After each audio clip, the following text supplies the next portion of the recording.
All right, hi, Coy. Dude, in real life. In real life, like, finally. What, 3 years internet friendship? I think so. I think about 3 years, which is impressive to have never crossed paths.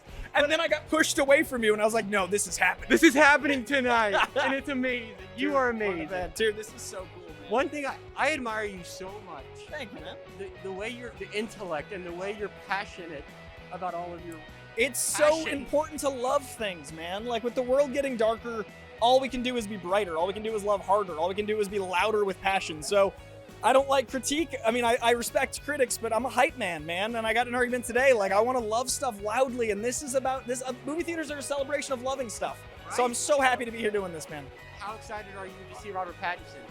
I think Robert Pattinson is the best Batman we're going to have. And I think Robert Pattinson, I've been saying it for 7 years. I'm on record on the internet. Before the wave of anger, I was ahead of the curve positively, and now I'm that hipster that's like, before it was cool to love Robert Pattinson, but I got receipts. Yes, I back him on that. Yeah, I mean, since Collider Heroes, man, I've been saying Pattinson. He literally was just post-Twilight, and I was like, this guy, he's Bruce Wayne because he can't go out in public, he's a lot too much money, he's a little like neurotic and a little off-center, but he's also Batman because like there's this dark vengeance inside him, there's this compulsion and this oddity, like he's Batman and Bruce Wayne, and we've had a lot of each, but not someone that was both perfectly. I think he's gonna be the Tom Holland of Batmans, like where it's like brings it all together. You know what I mean? Yeah. I think he's gonna crush it. Pattinson, his name's right there. Pattinson, come on. Now I know you also have some theories, or maybe some wishful wants for future movies. Yes. Maybe surrounding Freeze.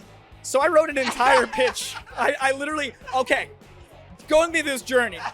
Imagine The Notebook, but instead of a Ryan Gosling, Emma Stone, and/or Rachel McAdams. I know the film's Rachel McAdams, but picture Emma Stone.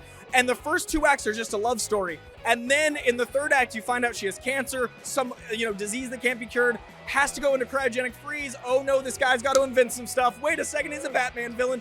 A sweeping love story romance that becomes a Batman story. Then every time Batman punches him, you feel for both of them. You love Batman, you love Freeze, you care about Nora Freeze.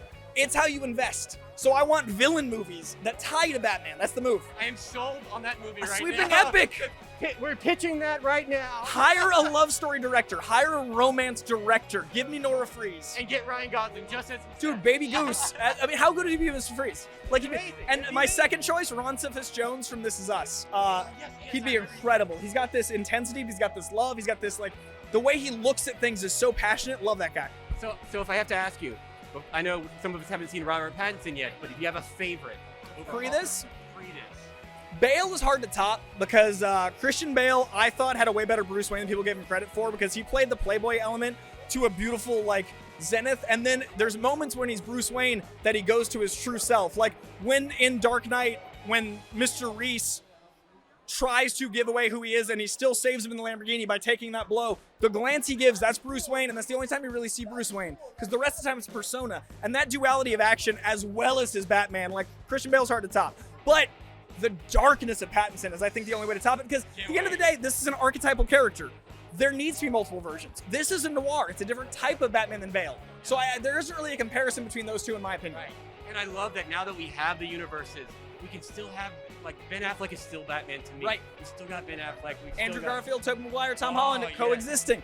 Bale, Keaton, Batfleck. It's all possible. You know what I mean? And that's the beauty of cinema, and that's the beauty of these stories. There's 5 Batman comics at once. Why can't there be 5 Batman at once? Exactly. It's the magic of this. Thank you so much. Dude, great to meet you, man. Finally. Dude, years and years. I was like, I can't miss this. Yes. I'm gonna weirdly cross streams up a red carpet to get back to this man. Awesome. Dude, absolute pleasure. Well, thank you and enjoy the film. If you mind if you get a couple photos. Oh, absolutely.